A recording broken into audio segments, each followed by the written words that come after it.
Hola, ¿qué tal? Buenas tardes, me da muchísimo gusto saludarlos en esta ya tercera emisión, tercer programa, tercera reflexión en torno a Tacubaya. Ahora vamos a ver cómo se transforma Tacubaya en el siglo XX.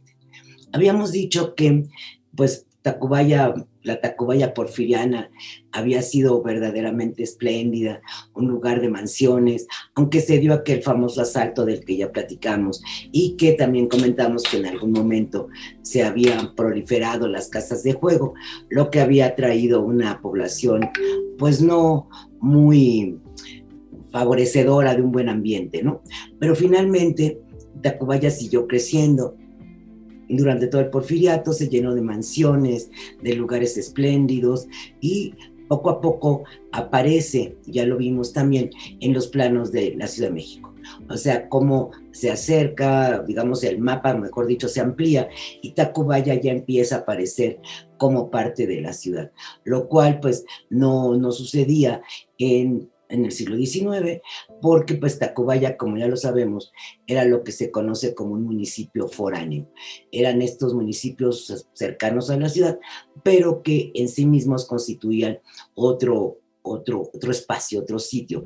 La gente iba de vacaciones a Tacubaya, tenía allí sus grandes mansiones de descanso y esto hacía que todo se viviera con este lujo, con este refinamiento, en donde estas mansiones ocupaban un lugar privilegiado y daban un aspecto importantísimo a la fisonomía citadina, y con la llegada del tranvía en enero de 1900, pues todavía se hace más importante Tacubaya, es decir, va a traer una serie de beneficios.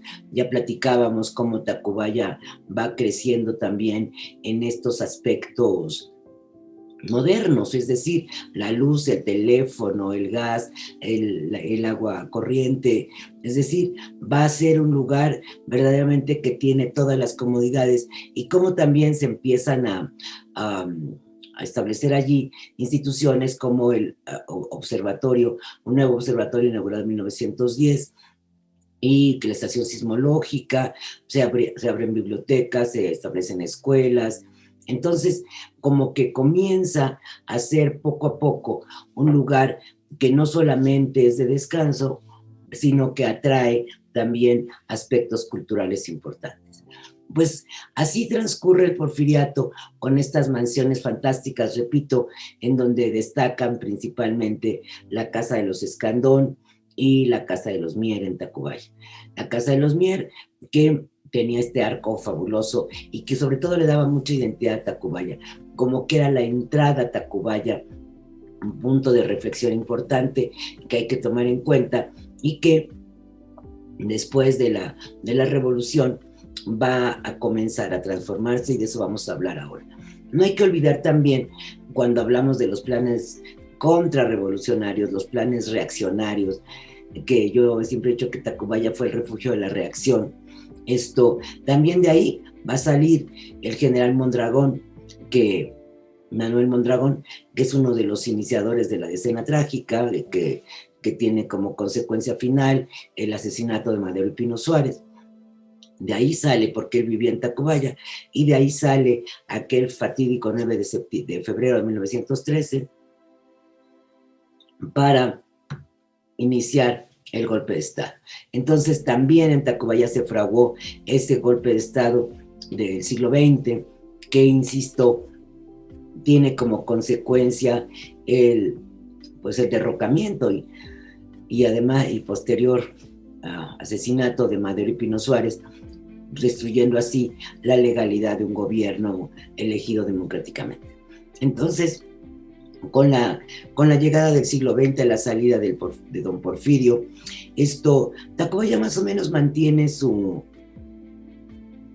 imagen hasta que llega, digamos, la revolución al poder.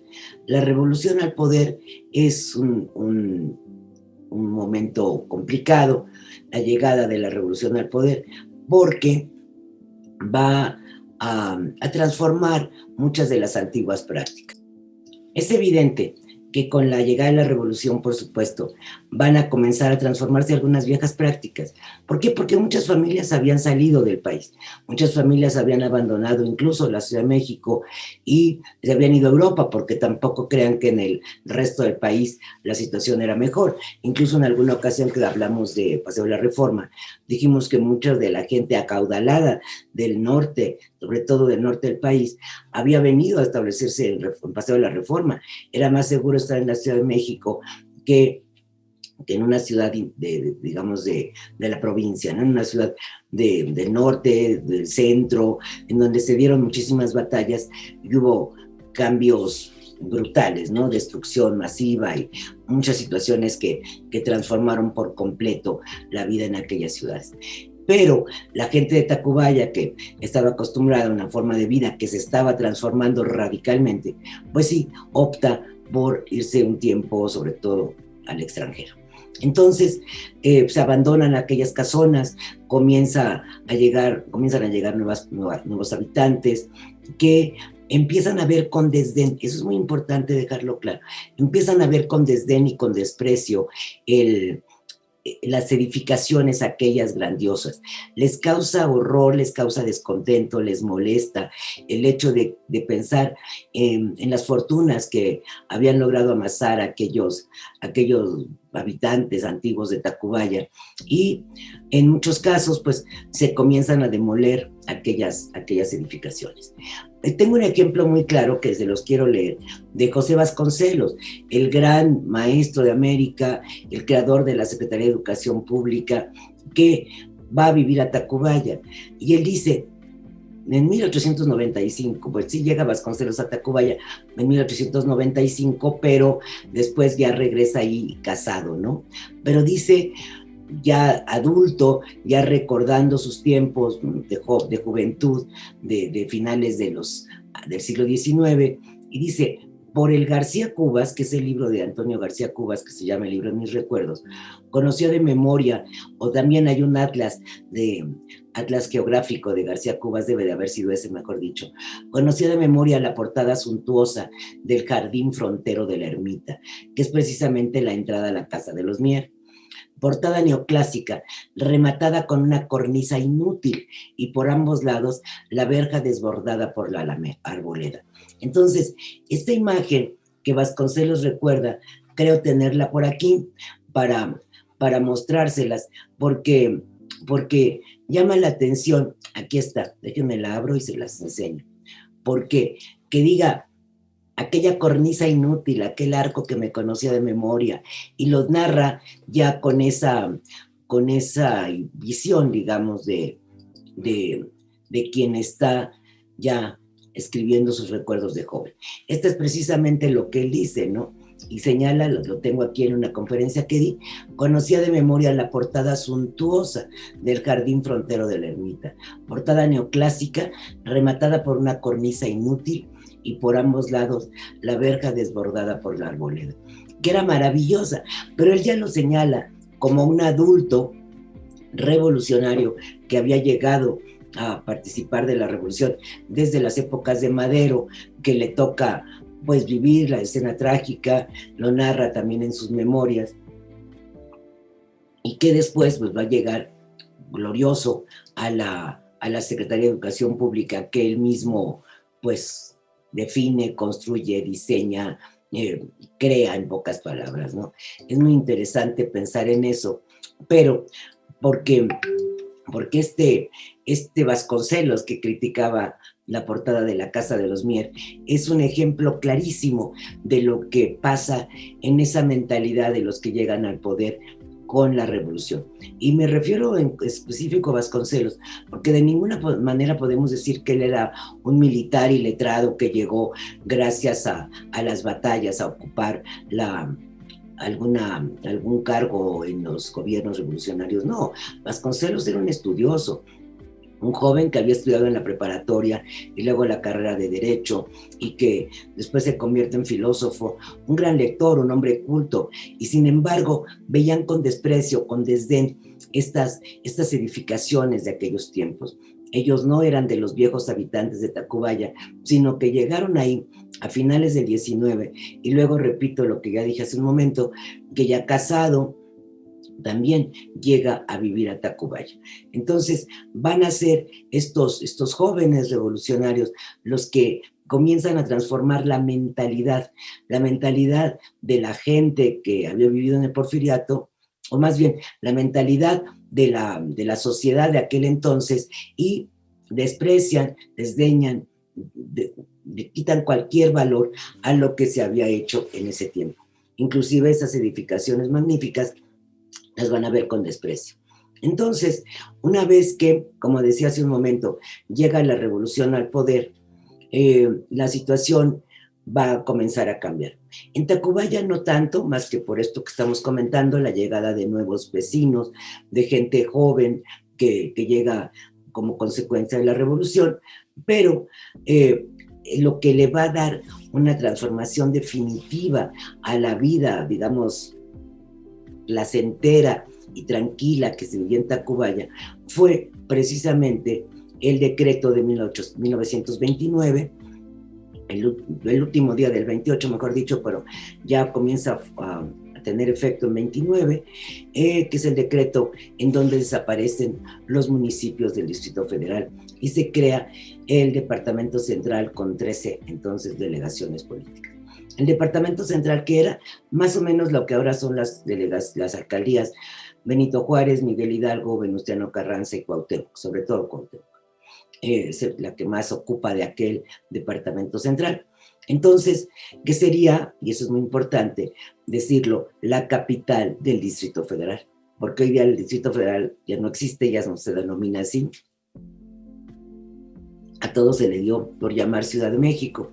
Y en 1928, repito, el 31 de diciembre, esto va a funcionar, va a transformarse, y entonces Tacubaya va a pasar a ser parte de este Departamento Central.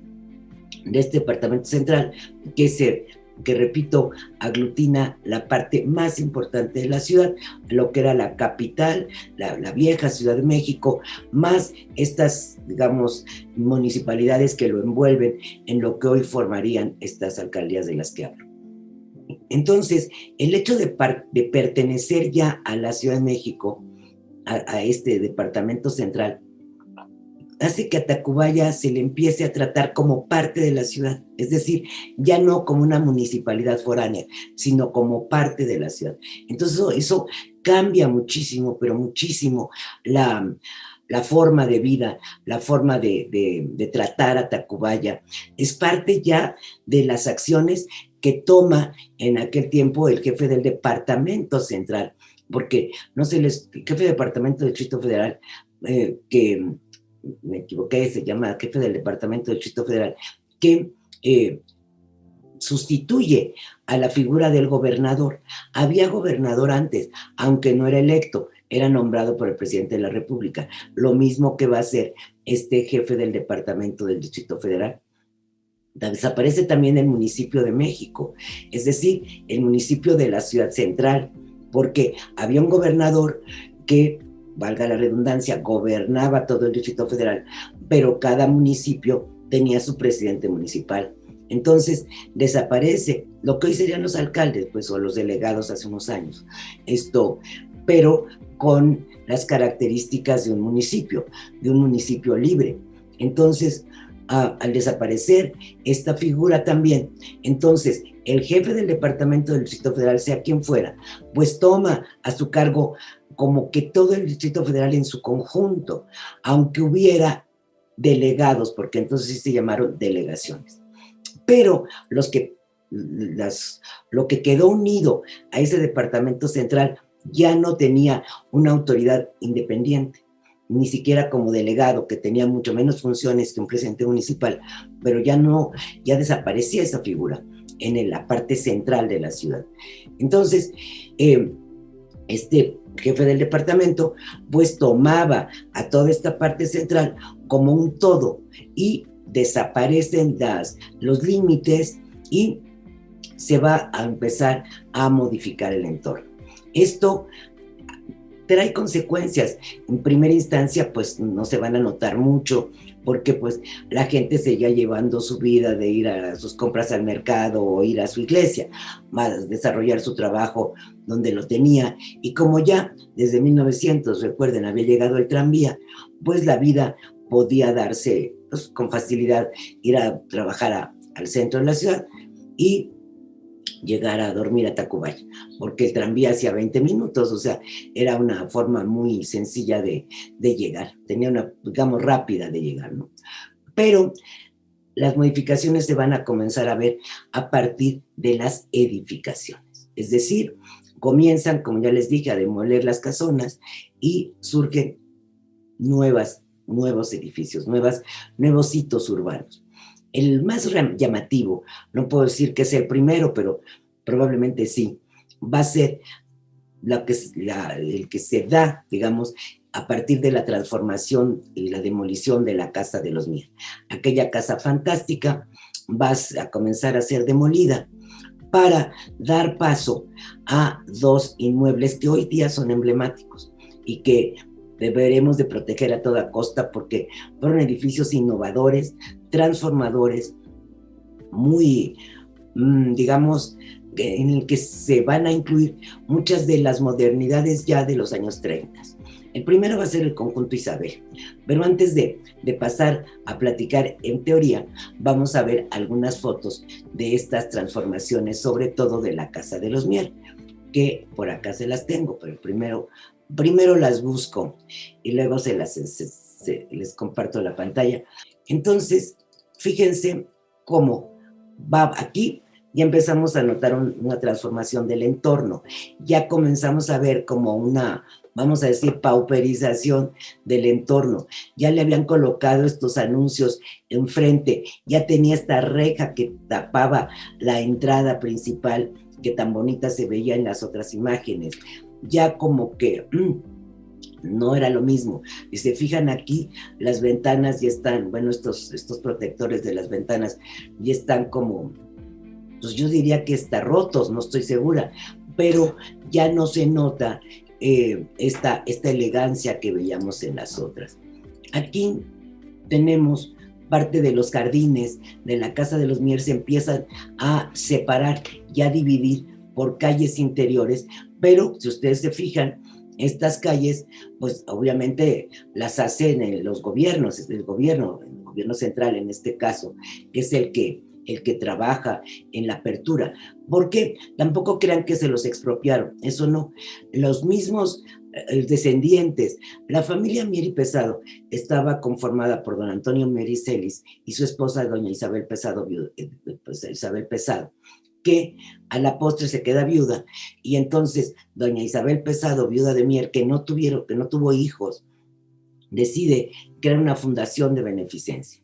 Esta fundación de beneficencia se va a llamar Mier y Pesado, que hasta la fecha sobrevive, y ellos mismos, estos beneficiarios de la fundación o quienes van a detentar, digamos, la organización de esta fundación, deciden empezar a fraccionar el terreno para poder hacer varias cosas. Entonces, no sé cómo haya sido la negociación, pero aquí no creo que esta apertura de calle fuera privada, sino del propio gobierno central de la Ciudad de México. Vamos viendo cómo se fueron creando banquetas, se fue dividiendo el terreno en dos partes y aquí comienza, ya esta foto es malísima, me van a disculpar, pero nos demuestra, esto es de la Fototeca Nacional, nos demuestra la triste realidad de la demolición del portal de la Casa de los Mier. Todavía aquí vemos el enorme jardín, obviamente es antes de las calles que acabamos de ver, ¿no? Y comienza la construcción del edificio Ermita. Primero se construyó el edificio Isabel, pero de ese no tengo fotos, ahorita lo vamos a platicar. Si ustedes se fijan, todavía aquí el entorno a ambos lados, pues es lo que podríamos llamar un entorno porfiriano. Y aquí vemos todavía esta parte importantísima del jardín. Pero aquí dice incluso México, dice Dirección de Obras Públicas, México DF, Pavimentación y Calzadas. Avenida Jalisco y Revolución en Tacubaya, pavimento con macadam tipo A, terminado en 1930. Aquí, fíjense qué curioso, la foto hace alusión, es una foto del Museo Archivo de la Fotografía, que siempre agradezco que me hagan favor de facilitarme estas imágenes grandiosas, en donde a la foto hace alusión a la pavimentación, más no a la construcción, que eso era lo que menos le importaba porque era un terreno privado y se estaba construyendo este nuevo edificio. El edificio Ermita, ya, ahí este es el, miren, sí, sí tuve aquí algo. Aquí está el edificio Isabel, que lo vemos en la Confluencia de Martí y Revolución. Si ustedes se fijan, aquí están los jardines de los Mier y este edificio que fue el primero que se construye en los viejos terrenos de la Casa de los Mier, en los antiguos terrenos de la Casa de los Mier. Este entorno, olvídense, no existe nada. Esta avenida que vemos hoy día es Avenida Revolución, y fíjense cómo el arquitecto Juan Segura, que fue el creador de los dos, porque él tenía alguna relación de parentesco con los Mier, era muy joven arquitecto, entonces decide hacerlo un poco más hacia adentro, o sea, lo que se llama remeter el edificio para previendo futuras ampliaciones de la avenida. Y como lo pueden suponer, se dio esa ampliación de la avenida y el edificio Isabel está intacto. Por aquí lo tenía yo en alguna fotografía de Google Maps. Aquí está, este es hoy el edificio Isabel. Y acá al frente, hasta adelante estaría la ermita, lo que pasa es que ya construyeron otro inmueble y tal, pero es Revolución, y si no me equivoco, como les dije hace un rato, es Martí. José Martí. Martí Revolución, este fue el primer inmueble que se construye en los antiguos terrenos de la Casa de los Mier, y aquí lo vemos con todas estas características ya de la modernidad del Art Deco. O sea, estas modernidades con estos adornos que vemos aquí en la parte de arriba, que es un estilo que comienza en México a mediados de los años 20 y que surge en el mundo como consecuencia de la exposición de artes decorativas en París. ¿Cuál es la novedad de la ermita, de Isabel? Que construye Segura un edificio que rodea a dos privadas. Aquí vemos la entrada a una privada y acá, de este lado, está la otra entrada. Ahorita vamos a ver otras imágenes. Estas privadas tienen casitas pequeñas, pero, insisto, están arropadas, digamos, por un edificio moderno con estos detalles muy de Art Deco que también rompieron con una tradición vasconceliana. Cuando Vasconcelos llega a la Secretaría de Educación en 1920, bueno, 20, primero está como secretario como rector de la universidad en tiempos del presidente Adolfo de la Huerta, que solamente ocupó el poder a la muerte de Venustiano Carranza, y después en el 21, ya con Obregón en el poder, Obregón llega a finales del 20, entonces ya con Obregón en el poder, en 21 se establece la Secretaría de Educación Pública, que este año cumple sus gloriosos primeros 100 años. Entonces, no es que no existiera antes nada, ya por supuesto que todos los gobiernos tuvieron un Ministerio de Educación, pero la Secretaría de Educación, como la conocemos hoy, con las características actuales, que abarca toda la República y que tiene injerencia en todo el país, es creación de Vasconcelos. Entonces, cuando Vasconcelos llegó a ser secretario de Educación, él implanta un modelo arquitectónico que se le conoce como el neocolonial. Vasconcelos decía que en el estilo colonial estaba realmente la esencia de nuestro ser nacional. Pues yo diferiría de la opinión de mi admirado Vasconcelos, y pues los arquitectos jóvenes de entonces se daban de topes, o sea, habían estudiado para crear novedades, y resulta que Vasconcelos impulsó y prácticamente entronizó, obligó a que las nuevas construcciones, y duraron mucho tiempo esas construcciones neocoloniales en el gobierno, con tesontle y piedra volcánica, que querían imitar a las construcciones de la época colonial. Y los arquitectos jóvenes, repito, pues pues se molestaron, o sea, buscaban un punto de fuga, de rebeldía, y apenas sale Vasconcelos de la Secretaría de Educación, llega maravillosamente, para suerte de ellos, el estilo, que digo, de artes decorativas, el Art Deco, que es del que se va a aprovechar Juan Segura para la construcción primero de este edificio Isabel y después de la ermita. Estos detalles que además aprovechan y tienen un estilo muy propio, porque aquí en México pues se toma como estas líneas rectas del Deco, se equiparan muy bien con las líneas de las construcciones prehispánicas. Entonces, este Art Deco neomexicano, vamos a decirlo así, tiene características propias en este país. Entonces, aquí Segura construye departamentos en la parte externa con este edificio que lo arropa y casas pequeñas en dos privadas que se construyen aquí podemos ver. Todo esto, y pues ya que estamos en Google Maps y se puede navegar, es parte, aquí está la otra entrada. Todo esto vamos caminando sobre Avenida Revolución hacia el norte, en sentido contrario, y aquí vamos a ver si se logra ver todo esto siguen siendo propiedad de la Fundación Mier y Pesado. O sea, todas estas rentas que precisamente Segura lo prevé,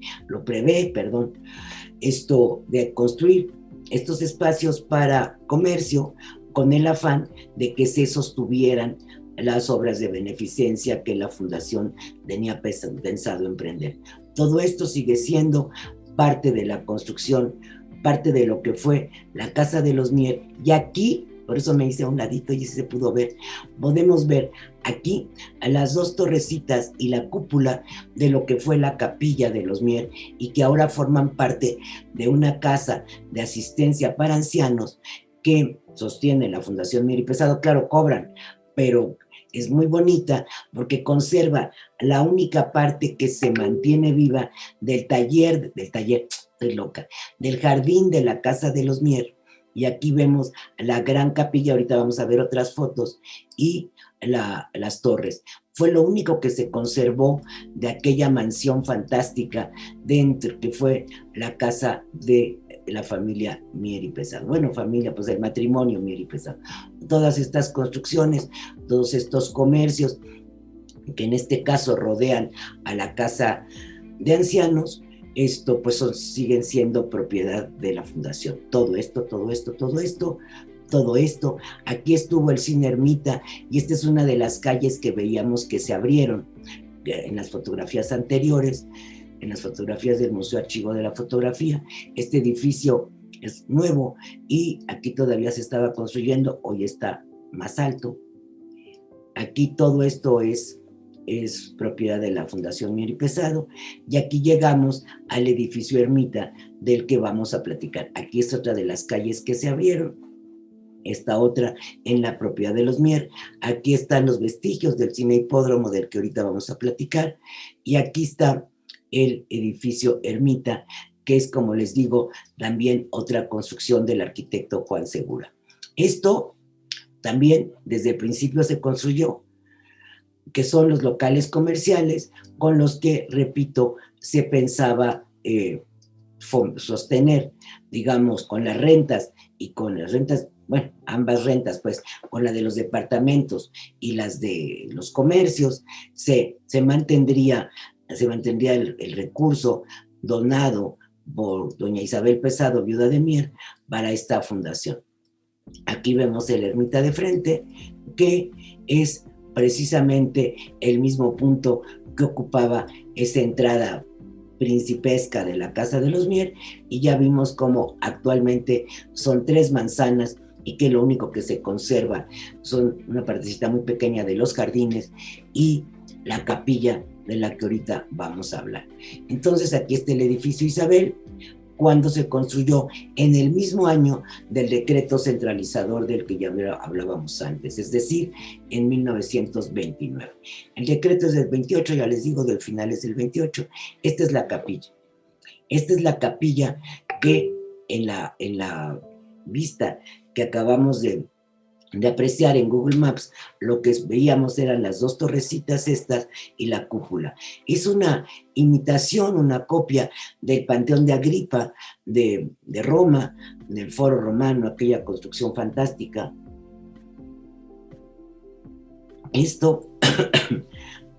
Esta fotografía es aproximadamente de 1932, como pueden ver ustedes aquí, y esto es maravilloso, realmente es fantástico que sobreviva. Yo una sola vez lo he podido ver, porque entré a la casa esta de reposo, que aquí ya vemos esta pequeña construcción de este lado, que muy probablemente ya obedece a este nuevo uso que se le dio a este espacio, porque ya se había comenzado a construir la ermita. Aquí tenemos otra fotografía, es un poco más nítida, pero prácticamente es la misma. Aquí vemos la construcción del cine hipódromo, del que acabamos de ver en el recorrido de Google Maps, que están construyendo esta parte. Aquí, hoy día, pues hay una banqueta, no hay esta forma. Aquí se los puedo volver a enseñar. El cine hipódromo está al final de la ermita, es lo que remata la construcción. Aquí está, y esto es esto. O sea, ay, perdón. Esta parte es esta parte. Entonces, aquí estas dos banquetas, digamos, curvas, ya no existen, como se pueden dar cuenta. Pero, pues, y todo el entorno, pues por supuesto que se ha transformado de manera brutal. Simplemente aquí se dan cuenta que la calle topaba con esta academia comercial, este edificio muy porfiriano, esta otra casona con un jardín fantástico, no sé a quién pertenecía, pero estos árboles, vean el tamaño, y ahora vean el empobrecimiento del paisaje, o sea, 3 arbolitos en esa calle que sube y la transformación brutal. Pero no hay duda que estamos hablando de lo mismo. Aquí están estas figuras que vemos acá, y sobre todo este arco, que es el que estaban aquí apenas construyendo, que es la entrada al cine hipódromo. Entonces, es realmente muy triste ver cómo se fue transformando. Aquí otra vez, miren, justo lo que yo les decía, aquí está ya la demolición de estas casas, ya que el cine ya está terminado y se demolieron estas casas para dar pie a esta calle que vemos acá. Triste, triste, muy triste, porque se fueron perdiendo todos esos rincones fantásticos de la Tacubaya que vio Vasconcelos y que vio mucha gente, ¿no? Aquí está el ermita terminado, con el cine hipódromo acá al fondo, y los jardines todavía mucho más frondosos de lo que los podemos ver hoy, porque si nos paramos aquí y vemos para acá, pues no se ve nada, aunque los vimos cuando pasamos al frente, porque esto, pues queda muy poquito y no se alcanza a ver absolutamente. Miren, aquí vemos estos arbolitos. Estos son de la casa de reposo, y que acá pues los veíamos todavía inmensos, ¿no? Todavía eran mucho más grandes. El edificio Isabel está acá al fondo y todo pertenecía a la familia Mier. El entorno, pues por supuesto que aquí había una tepachería, ¿qué tal? Y aquí una taquería, ¿no? Tal vez, aunque abajo dice, tal vez cantina, no, Argentina. Entonces, aquí se ven los anuncios del cine hipódromo, estaba recién inaugurado, pero fíjense cómo, yo hablaba hace rato de cómo el descuido empezó a llegar a esta zona, fíjense cómo están los pavimentos maltratados, a pesar de que en la foto de construcción de la ermita, la fotografía hacía alusión a los nuevos pavimentos, pues vean cómo los descuidaron y cómo están aquí ya rotos, y esta foto, déjame ver si tiene fecha, 1935. Entonces, pues podemos ver que en 5 años el famoso pavimento que habían puesto en el 30, pues, o 29, no había funcionado tanto, ¿no? El ermita en todo su esplendor, ya cuando comenzaba a ocupar pues, y aquí le habían puesto Cine Ermita, en realidad siempre, hasta después se siguió llamando Cine Hipódromo, y más atrás estaba el Cine Ermita, que existieron dos en este nuevo edificio que acabamos de ver. O sea, existía el Cine Hipódromo y el Ermita, aunque esta imagen le haya cambiado el nombre y diga Cine Ermita. A lo mejor fue el primer nombre y después se le cambió a Cine Hipódromo. No creo, pero no sé. No puedo estar seguro. Y aquí vemos otra, esta creo que no se puede abrir bien. Así. Otra de la construcción, cuando todavía pues aquí estaban apenas levantando los castillos, ¿no? Que es precisamente lo que comentábamos hace un momento. Entonces, lo que yo les decía es que esta modernidad rompió con la tranquilidad de Tacubaya, rompió con las costumbres de los habitantes y en un momento sí fue muy criticado la ermita. El Isabel no tanto, pero a la ermita, pues esta mole de concreto gigantesca, en alguna publicación de la época, se decía que era un hachazo de concreto en la recoleta tranquilidad de Tacubaya. Y sí, era una tranquilidad muy distinta a la que se empezó a vivir a partir de la construcción de estos inmuebles. Entonces, realmente esta situación trae por consecuencia muchos cambios que, repito, se fueron dando a partir de que la ermita se construye, que el Isabel y el ermita se construye. Tengo aquí unos datos de la ermita que les quería leer y del Isabel. Entonces, con respecto al edificio Isabel, Segura propuso un proyecto en donde, como ya lo dije, al ceder parte del terreno preveía el futuro ensanche de la ya citada avenida, o sea, de Revolución, con el cual la zona adquiriría una mayor plusvalía e importancia, lo que en términos generales era la ambición y la búsqueda de los dueños del predio. Segura propone y lleva a cabo un original conjunto en donde las mezclas estilísticas en boga se convierten en una realidad que comienza a transformar la fisonomía de Tacubaya. Les repito, yo me leo.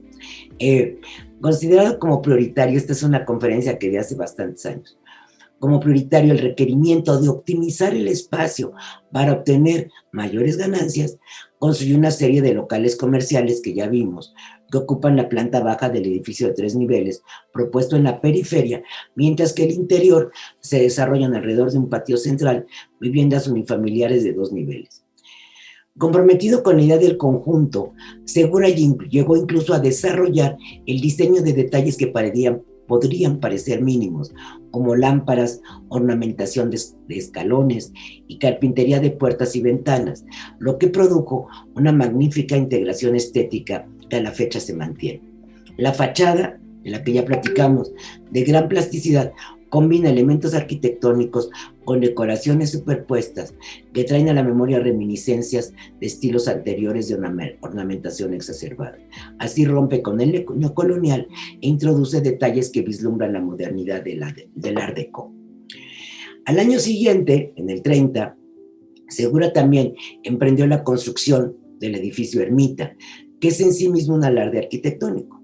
Y cito, déjenme decirles a quién estoy citando aquí, al arquitecto Enrique de Anda. Dice, construido en una época en que el debate parece centrarse entre dos poderosas alternativas de modernidad, el racionalismo europeo y la verticalidad de los rascacielos norteamericanos, el Ermita logra definirse dignamente dentro de una identidad que, si bien aprovecha el progreso tecnológico,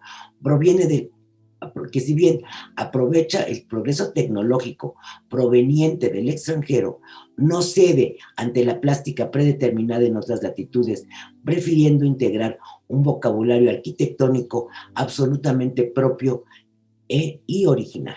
El Ermita se caracteriza por la alternancia de sus actividades que se desarrollan en el interior, esto es, departamentos de diversos tipos para albergar a las nuevas familias dependiendo del número de sus integrantes, locales comerciales y un cine, el hipódromo, donde se instaló el primer equipo sonoro del país. O sea, el cine hipódromo fue el primero que tuvo equipo sonoro, o sea, donde pues ya, acuérdense que el cine, en su primera época, pues era el cine mudo, pero ya después que comienzan a hacer las películas con sonido, entonces, pues en el hipódromo fue en el primero que se pudieron comenzar a ver estas películas, y a ver y a escuchar. Entonces, en este caso, pues en este sentido, los habitantes de Tacubaya comenzaron a ser los privilegiados de la ciudad al contar con este adelanto que les permitió acercarse por primera vez en la historia de México a una de las transformaciones que cambiaron la visión del mundo. Al igual que en el conjunto Isabel, Segura diseñó aquí todos los detalles, incluyendo en este caso hasta el mobiliario destinado a los distintos departamentos, procurando optimizar el espacio a través de la creación de muebles que combinaban distintas funciones. Me hubiera encantado conocer los muebles que creó Segura, que difícilmente creo que alguien los haya conservado.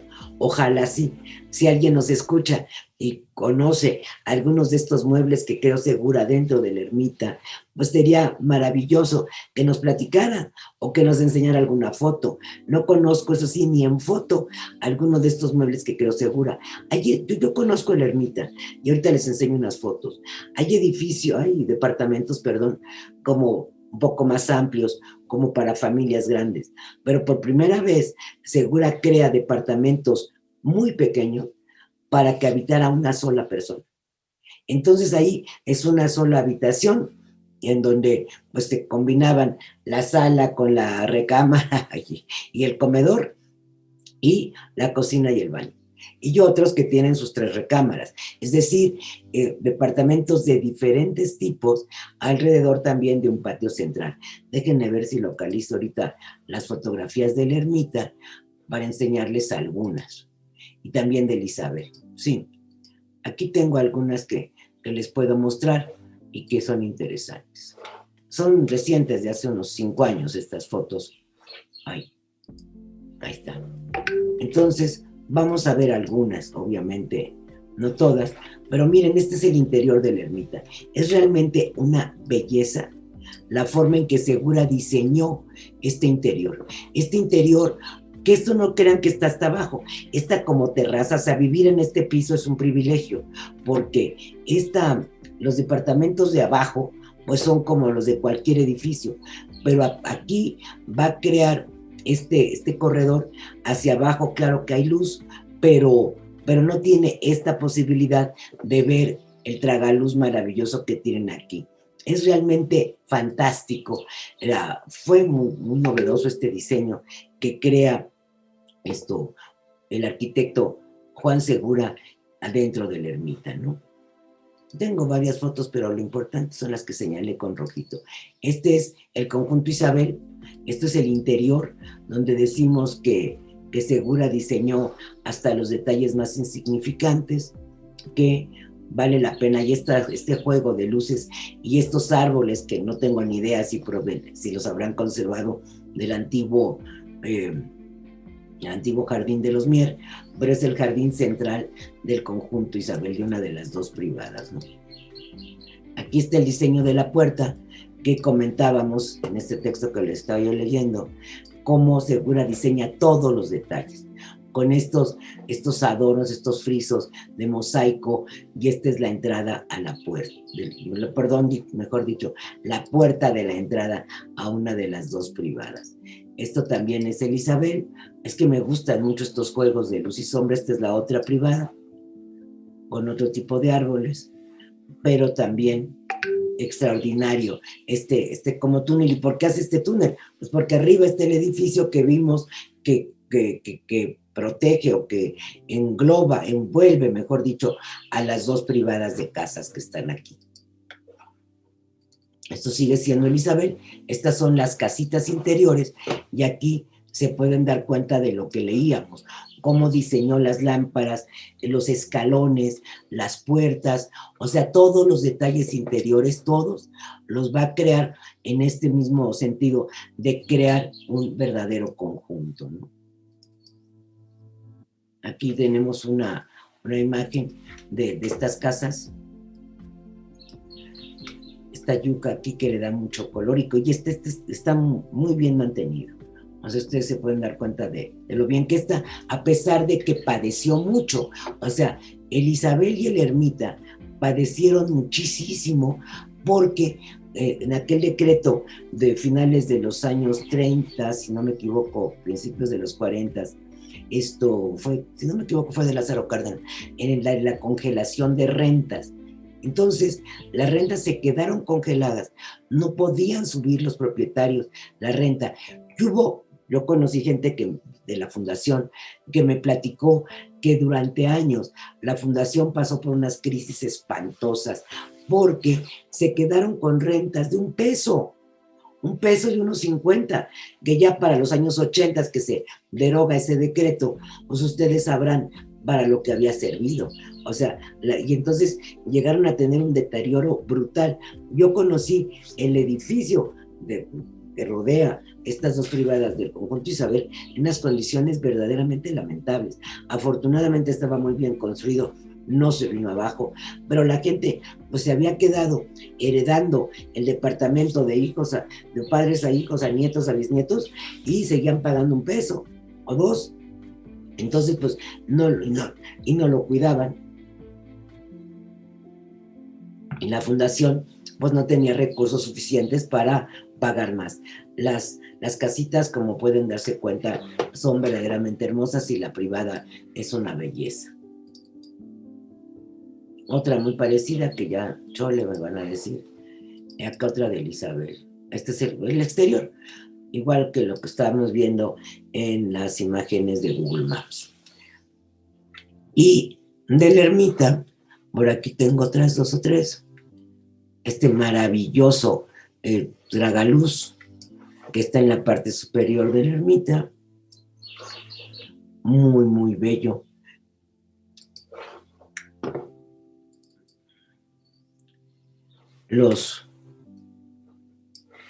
Aquí es donde se dan cuenta, aquí pareciera que es un edificio de 3 pisos, porque aquí está esto.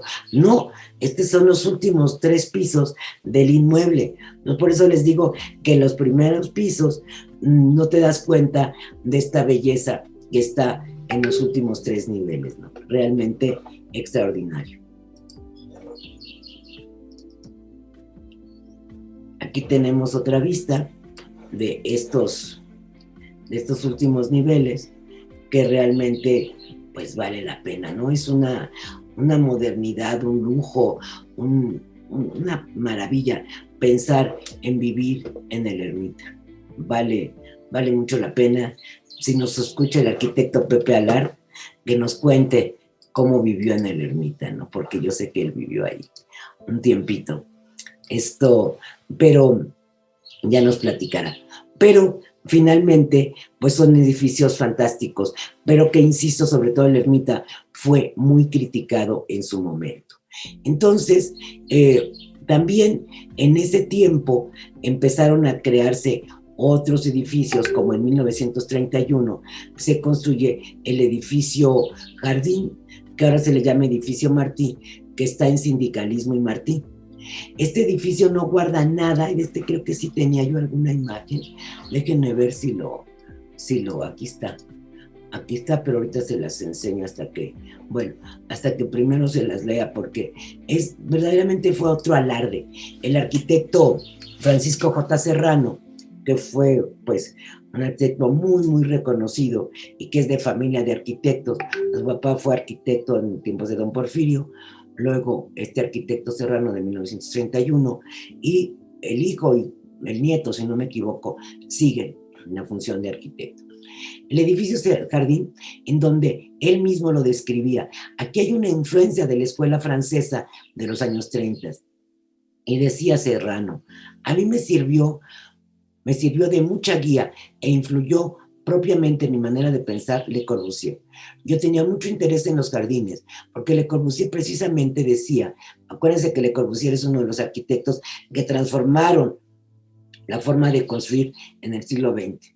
Precisamente decía que había que recuperar las azoteas, haciéndoles un lugar verde. Hicimos entonces en la colonia Escandón un edificio en las calles de Sindicalismo y Martí. En los pabellones del edificio dejamos en la parte baja unos espacios que eran como verandas al jardín, como corredores, y entre pabellón y pabellón se extendía el jardín, por lo que fue un edificio de 4,000 metros de jardín, concretamente en la planta baja y en las plantas altas, entre verandas, lo utilizaban para descanso, juego de niños, y muchas otras cosas que propiamente venía siendo el reflejo de aquella arquitectura a base de columnas.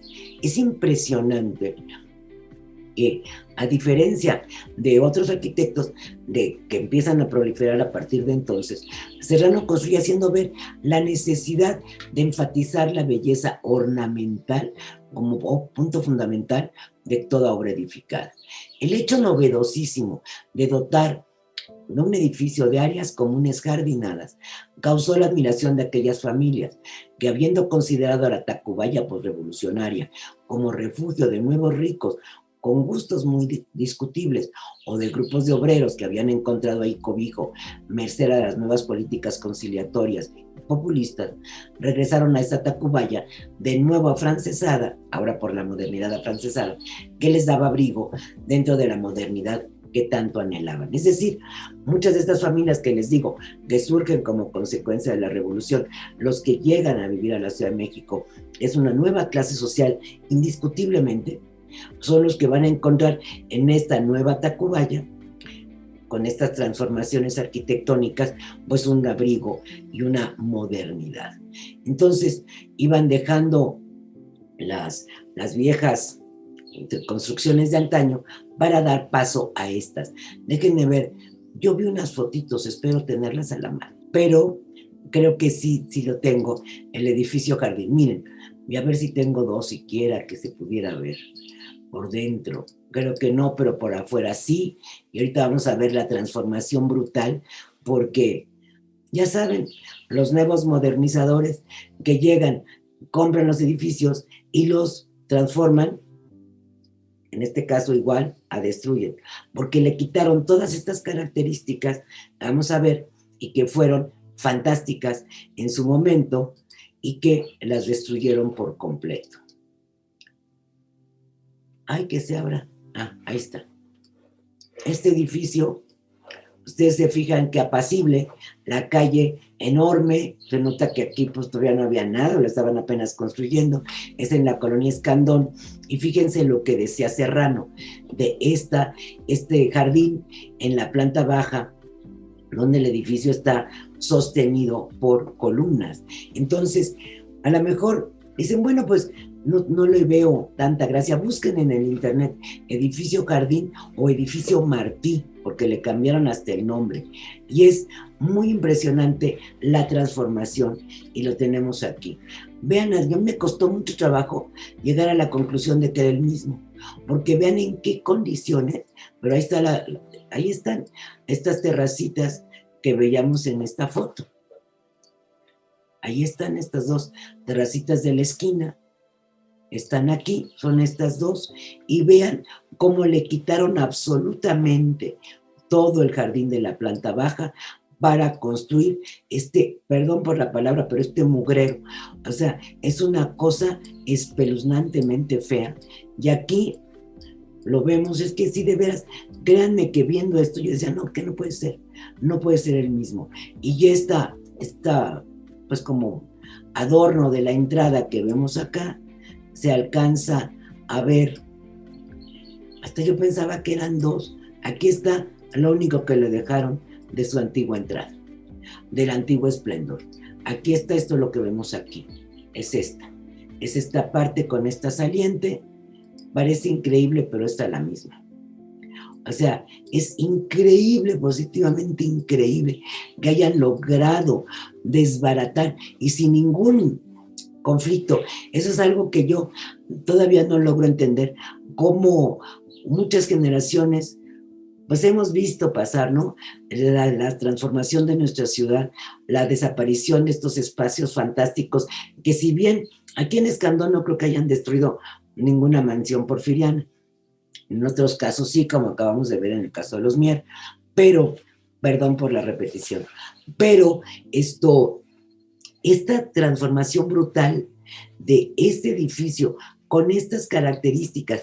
Y yo vi en internet, pero creo que era muy chiquitita, no se podía bajar por algún problema, como todo, hay una foto del interior, les recomiendo que la busquen, en donde sí se ve lo que describe Serrano, que también en los corredores hay jardines.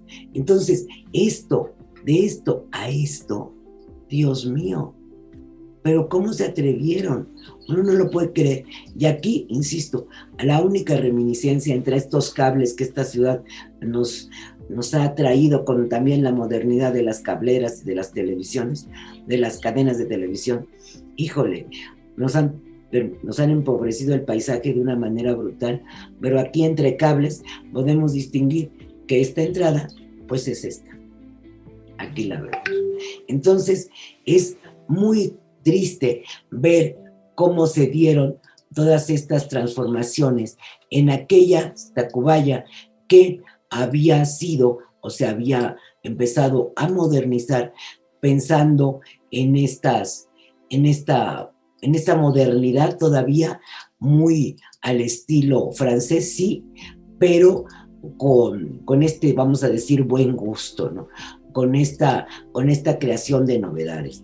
Aquí podemos ver ya una imagen aérea de Tacubaya, donde se puede apreciar con mucha claridad, por supuesto, el ermita, por lo que estoy viendo todavía en construcción, y el edificio Isabel acá al fondo. Aquí lo van a ver. Aquí está el edificio Isabel, y aquí está el ermita.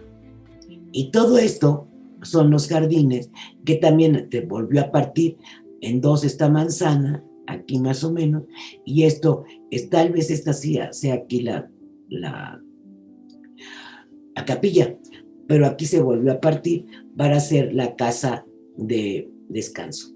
Entonces, es muy interesante ver cómo aquí está ahora el nuevo edificio que están construyendo y que vimos, hasta yo mismo estaba hablando ahorita, pero aquí está el edificio que acabamos de ver, que tuvo esas transformaciones. Este edificio, este grandototote, esto que estamos viendo aquí, es precisamente una de las partes de esta zona. O sea, yo les decía hace un rato que aquí es donde se divide otra vez y es justo este edificio. O sea, el que estamos viendo acá, pero que no se los puedo mostrar mientras no selle la aplicación de esta. Aquí, esto es esta parte de acá. O sea, toda esta parte del terreno. Y aquí, muy probablemente, es donde está la capilla que acabamos de ver en las otras fotografías. Podemos ver aquí cómo ya estaba ampliada Avenida Revolución, aunque todavía aquí tiene una curvita que habían respetado estos inmuebles. Ignoro si ahora está así, me late que no, me late que la emparejaron. Aquí está el edificio Isabel. Esta parte está ampliada, claro, porque era parte de las casas de los Mier, pero aquí, pues todo esto lo alinearon con el Isabel, como ya vimos las imágenes del Google Maps. Aquí está alineado con el Isabel y pues el entorno total y completamente transformado. Vean a la hora de que vamos en esto, cómo es inmenso el terreno de la casa, lo que era la casa de los Mier. Aquí está. Entonces, esto está alineado, pero aquí está la banqueta y acá también está la banqueta alineada al conjunto Isabel y muy probablemente todo esto, no, pues, totalmente seguro que todo esto lo alinearon. Aquí está la prueba. O sea, aquí lo alinearon con la banqueta del Isabel. Y aquí se alcanza a ver muy bien en todo su esplendor. Entonces, viendo estas imágenes, nos vamos dando cuenta cómo se fue transformando Tacubaya. Y déjenme ver si aquí tengo otras cosas, sí, pero estas están feas. Ya después, en los años 60, ¿verdad? Se van a transformar también los los tranvías, los transportes, y llegan estos que siguieron pasando por Tacubaya hasta los años 70, que desaparecen por completo, desafortunadísimamente, los tranvías eléctricos. Todo esto ya es más moderno. Déjenme ver si tengo algo más de... Sí, pues el portal de Cartagena, que todavía en los años 30 existía y sobrevivió hasta los 50, cuando viene lo que vamos a platicar ahorita de cómo se tasajeó Tacubaya. Todavía esto se seguía, esta fotografía es como de los 40, ustedes se fijan, no tal vez de los 30, pero cómo se había conservado esta fisonomía y estos rinconcitos de Tacubaya, a pesar de la ermita o de lo que ustedes quieran. Mira, esta foto es antigua, no se las mostré creo que la vez pasada, de cómo están los trabajadores aquí cortando las ramitas y aquí los dueños en la casa del Parque Lira, ¿no? Siguiendo con el relato de cómo se fue transformando Tacubaya, pues en realidad tenemos este edificio, estos dos edificios que son una característica fundamental de esta transformación y que obedece a toda una política estatal de modernización de la ciudad en su conjunto, al desaparecer estos tugurios, estas zonas cerradas, pero también van a desaparecer tradiciones y costumbres. O sea, entre los años 30 y los 50, pues va a haber una transformación de las vidas interiores, o sea, de la forma de vida interior, y no me refiero solo a Tacubaya. O sea, van llegando, por ejemplo, llegan los programas, llega el radio a las casas. Con los radios se terminan en buena medida las famosas tertulias de antaño, ¿no? Donde la gente cantaba, tocaba el piano, se leía poesía. Eso ya fue pasando mucho de moda, porque ya podías escuchar a través del radio a los cantantes y las nuevas interpretaciones. Así es que se comienzan a hacer famosos gracias al radio, gente como Agustín Lara o Cricri. O sea, entonces, esta transformación pues cambia, porque claro, también llegaron nuevos estilos musicales y llegaron muchas cosas, ¿no? Pero en donde también se va a notar esta transformación es en los muebles. O sea, se van a ir los calentadores de leña y llegan los de gas, se van las hieleras y llegan los refrigeradores, se van las escobas o se disminuye su uso y llegan las barredoras o las aspiradoras. O sea, llegan las licuadoras y se van los molcajetes y los metates. O sea, todo eso fue transformando, y por eso estas construcciones modernas ya no traen espacios como tenían las casas de antes. O sea, las grandes casonas tenían que tener un espacio pues para la leña y para el carbón, porque no había otra forma de calentar, por ejemplo, el agua. Pero entonces pues, tenía que haber calentadores de leña. Pero con estas nuevas modernidades, pues ya no. Entonces los edificios que se construyen como los que acabamos de ver, pues por supuesto que no. Se acaban las grandes cortinas fantásticas de brocados y tal, y llegan las persianas. Seguramente en el Ermita y en el Isabel ya no hubo estos cortinajes, estas cosas fantásticas. No. Se van a empezar las persianas primero de madera y luego ya de metal. Se quitan las duelas de muchas de las casas que todavía las tenían y se ponen la loseta vinílica. O sea, o se ponen linoleums encima de la duela. Eso yo lo viví. Ya ni contar, porque luego me regañan de que estoy contando mi vida personal, pero yo vi esas transformaciones de cómo mucha gente encima de la duela ponía linoleum, porque el linoleum pues era más duradero y se limpiaba mucho más fácil, ¿no? Se transformaron, se fueron los trinchadores de madera, se fueron las camas de latón, o sea, muchísimas cosas, porque llegaron. ¿Ustedes creen que Segura iba a meter una cama de latón en el Ermita? Por supuesto que no. Empezó a meter camas con nuevas características, nuevas formas. Todo se fue transformando. O sea, los edificios y estas construcciones transforman todo. toda la forma de ser, ¿no? Se vivió lo que decía en este tiempo, como decía Monsiváis, la fiebre de los rascacielos, ¿no? Aunque aquí nunca se dieron los rascacielos como en Estados Unidos, el primer realmente rascacielos puede ser la latinoamericana de los años 50, pero ya se había construido el edificio Nieto en estas mismas épocas, allá en Avenida Juárez y hoy Eje Central, antes San Juan de Letrán. Entonces, también la ciudad comenzó a crecer mucho, también por eso la necesidad de edificios. De 1.229.000 habitantes que había en 1930, se alcanzó la suma de 1.757.000 10 años más tarde. O sea, en 10 años aumentaron 500.000.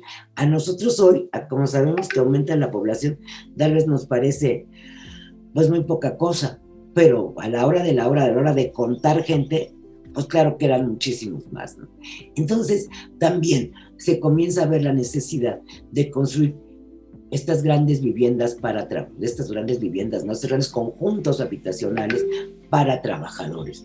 Entonces se van a empezar a pensar en construir nuevas, ya decía yo, unidades habitacionales, conjuntos habitacionales para los trabajadores.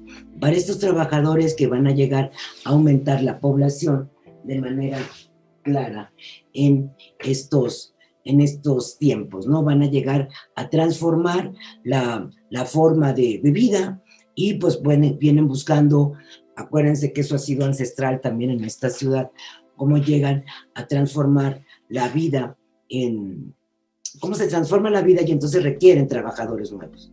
Entonces, aquí hay una figura importante prácticamente olvidada, que es el arquitecto suizo Hans Meyer, quien residente en México fundó el Instituto, con el apoyo de Lázaro Cárdenas, de Urbanismo y Planificación en el Instituto Politécnico Nacional, con el que se buscaba la preparación de aquellos profesionales que el país requería para el control de su acelerado crecimiento. Y citando, déjenme ver a quién estoy citando aquí, la ficha 17, en un libro de varios autores que se llama La arquitectura mexicana del siglo XX. Y ahí dice, los jóvenes arquitectos mexicanos comprendieron a partir de las enseñanzas de Hans Meyer que su misión estaba en servir al pueblo y por lo tanto la tarea principal de los funcionalistas estaría en la vivienda de dimensiones mínimas. A la vivienda se le daba ostensiblemente un carácter de austeridad y extrema economía, sin perder por esto su sentido práctico.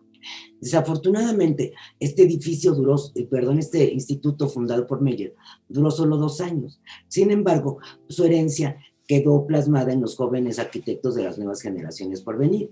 Desafortunadamente, el mal entendimiento de la herencia ideológica de Meyer degeneró en conjuntos habitacionales que responden más a la especulación inmobiliaria que a una marcada tendencia de bienestar social. Sin embargo, en la década de los 40, la época marcada entre el entusiasmo postrevolucionario y los nuevos planteamientos de los grandes conjuntos habitacionales, se proyectaron los edificios cada vez más compactos y elevados, sin tendencias definidas. Es decir, no se siguió esta costumbre porque, insisto, este instituto fundado por Meyer duró muy poco. Y repito aquella frase de que se vivió la fiebre módica de los rascacielos que decía Monsiváis. Sin embargo, decía yo, fue en esta época cuando Luis Barragán, el arquitecto, yo creo que uno de los mejores arquitectos que ha tenido México, ajeno a esta tendencia, compra y lotifica un gran terreno en Tacubaya, en donde posteriormente construirá su propia casa. En primer término, planteó muy a su estilo enormes y bien diseñados jardines y la hoy llamada Casa Ortega. Acuérdense que Barragán establece el fraccionamiento Jardines del Pedregal. O sea, nosotros pensamos en el Pedregal como un conjunto de casas. El fraccionamiento originalmente llevaba el nombre de Jardines del Pedregal. Recuerden también que justamente Barragán se va a caracterizar por diseñar jardines y él es el que lleva todo el diseño de los jardines siendo muy joven en la ciudad universitaria.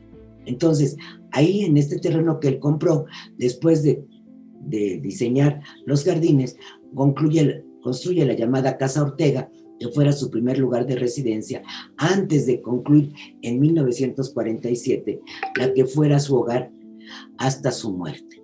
Es interesante pensar que esta casa que construye en el 47 actualmente está considerada por la UNESCO como Patrimonio de la Humanidad. Es una casa fantástica que si ustedes pueden hacerse visitas, bueno, una vez que se levanten las restricciones se pueden hacer visitas y podrán admirar. Si ustedes llegan y ven la fachada, van a pensar que se equivocaron de casa, porque la fachada no nos dice absolutamente nada. El asunto es entrar y pasar del garaje. Ahí se van a dar cuenta de la maravilla que es la casa de Luis Barragán y por qué está considerada Patrimonio Mundial. Esto en 1947. Entonces, aquí este arquitecto puso en práctica los conceptos que a la postre le darían tanto éxito, es decir, espacios arquitectónicos basados en el uso de gruesos muros de ricas texturas, además de su reconocido e inconfundible manejo de la luz y del colorido local. El manejo de la luz dentro de las construcciones de Barragán es extraordinario. Entonces, volviendo al tema, dejando a un lado Barragán, vamos al tema de cómo se empiezan a construir estos grandes multifamiliares, no en Tacubaya, pero acuérdense que existe el multifamiliar Miguel Alemán y el multifamiliar Presidente Juárez, que son obras ambas de Mario Pan.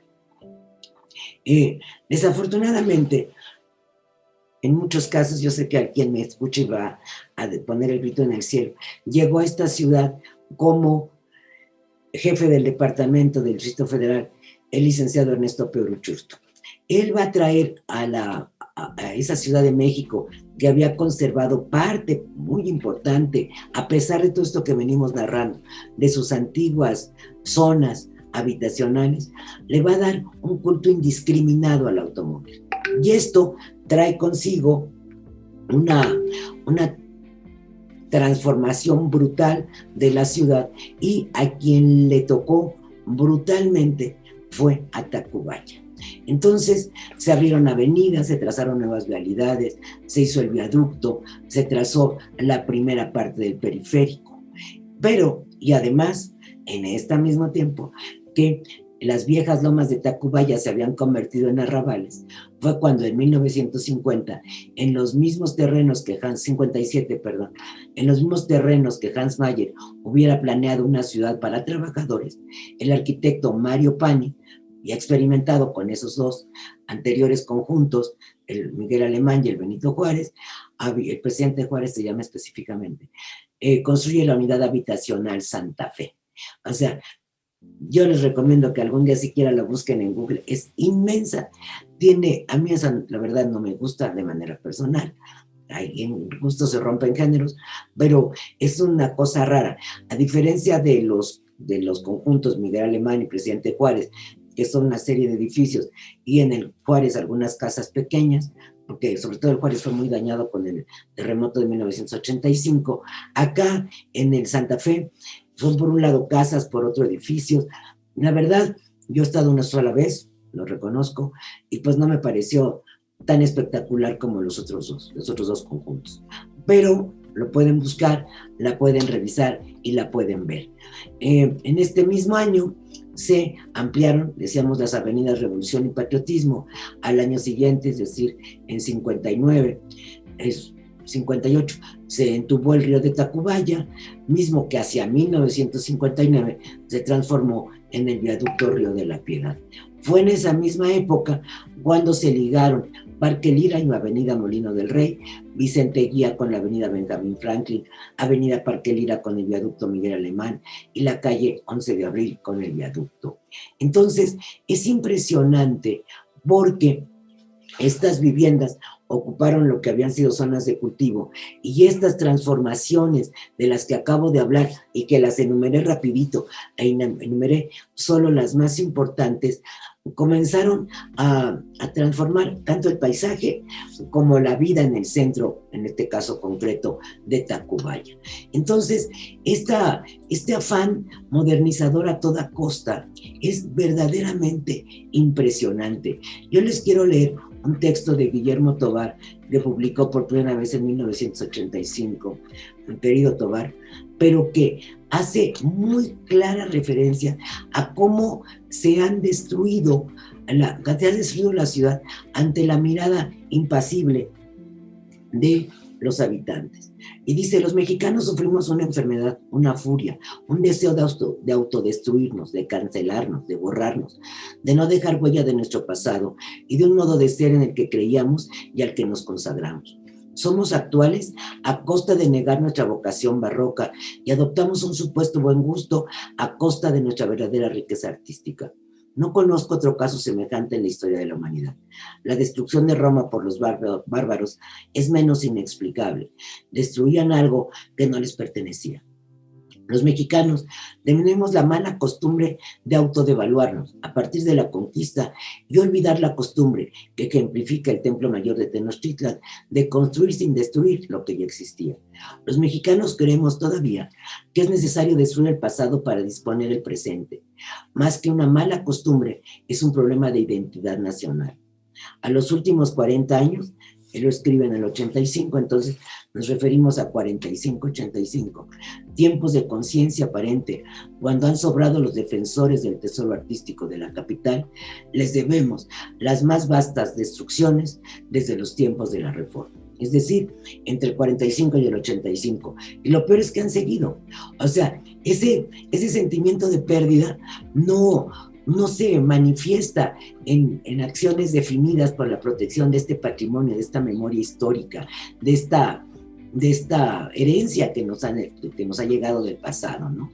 Entonces, es muy interesante ver cómo Tacubaya fue al mismo tiempo víctima y espejo, sala de experimentación y laboratorio, antesala de desposeídos y cobijo para inmigrantes, refugio de viejos acaudalados y mártir sacrificada por los herederos de aquellas glorias que ya se añoraban desde principios del siglo XX. Es interesante de verdad, porque de veras que Tacubaya fue un centro de experimentación en donde se hizo de todo, o sea, y se fue mucho de lo que existía. Llegan muy poquito, se conservan muy pocos de los edificios que le dieron ese lustre y esa forma de vida, ¿no? O sea, por ejemplo, el edificio de la Embajada Rusa es un ejemplo, y por allí, buscando, entre otras, podemos encontrar algunas construcciones que nos hablan de lo pasado, del pasado grandioso porfiriano, de este pasado moderno de los 30s, pero siempre esta idea de la modernidad como flagelo, como ariete, como jinete del apocalipsis al que hay que someterse, ¿no? Entonces se ha seguido transformando, se ha seguido hasta la fecha, y fíjense, en 1955 una revista decía, nuevas y costosas obras que se suceden para adecuar la fisonomía de la ciudad a las necesidades de los habitantes. Y es así que, como la ciudad continúa transformándose hasta lo irreconocible. Eso en el 55. ¿Te imaginas 65 años después o 66? O sea, la situación es de transformación permanente, y como decía Guillermo Tobar, que en paz descanse, no hubo nadie que lo detuviera, a pesar de que a partir de los años 70, 60, 65 se firma la Carta de Venecia, ha habido como una constante por la conservación del patrimonio.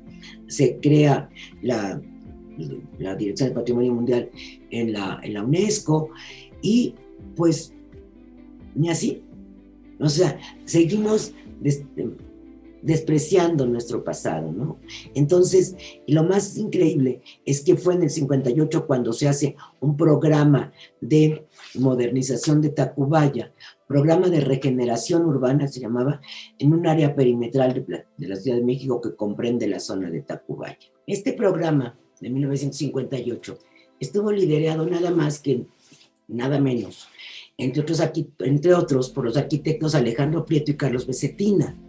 Este Carlos Becetina lo menciono, y digo que increíblemente, porque era descendiente directo de aquel dueño de la fábrica de zapatos Excelsior, que mencionamos en la sesión anterior, aquella fábrica grandiosa, porfiriana, y este hombre no tenía ningún respeto por el pasado, es decir, no le importó y tasajearon Tacubaya.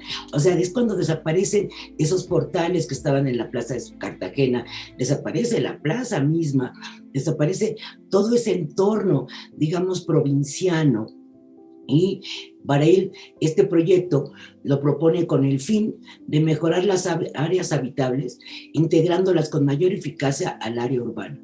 Una vialidad que intercomunique las subzonas entre sí y la zona de Tacubaya con el resto de la ciudad. Pues yo creo que eso estaba ya muy comunicado desde antes. Esto sale de un prólogo, de un texto que se publica y que se llama Tacubaya, Problemas y Soluciones. O sea, ese texto está, por cierto, no está en línea, está en la biblioteca de la Ciudadela. Allí lo encontré hace años. Y es increíble que pensaran que con esto se iba a mejorar algo. Entonces, hoy día, enfrentarte con Tacubaya es enfrentarte con un suburbio, pues, alejado digamos, ¿qué puedo decir? De las grandes zonas, está como perdido, aunque está muy comunicado, claro, pero todo el mundo lo usa para circular, tal cual era la intención de este documento de los 50.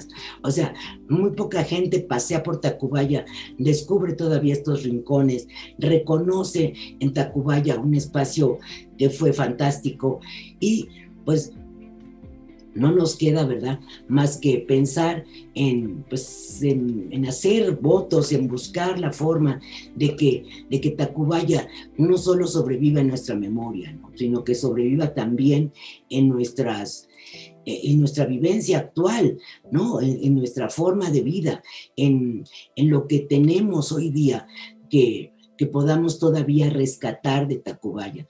Ver estos lugares, recorrerlos, reconocernos en ellos, recordar este pasado, vivir la historia en el presente. O sea, no, digo, hay que, digamos, la historia también es para vivirla. Recordar estos espacios, recrearlos, respetar esta zona fantástica, creo que sería la consigna de ahora, recorrerla con otros ojos, visualizarla de otra manera, entenderla de forma diferente. Entonces, pues con esto concluimos nuestro recorrido por Tacubaya. Espero que no los haya yo confundido con tantos datos. Ya fotos actuales de Tacubaya, pues no hay muchas. Los recorridos que yo he hecho en últimas fechas por Tacubaya, pues nos llevan a estos espacios, ¿no? A recorrer la vieja Alameda, el convento dominico del siglo XVI que sobrevive ahí sobre Avenida Revolución, por supuesto el conjunto Isabel, el edificio Ermita, aunque sea por fuera, ver la embajada rusa, porque es así, es impenetrable, no se puede visitar, pero tendremos pues que seguir viendo y Tacubaya con otros ojos. Espero que lo hayan, que ustedes lo hagan así a partir de ahora y puedan descubrir esos sitios remotos, esos sitios históricos, esos grandes espacios que fueron un día joya de este otrora Distrito Federal y hoy la Ciudad de México. Muchísimas gracias y nos veremos la próxima ya con otro tema. Gracias, hasta luego.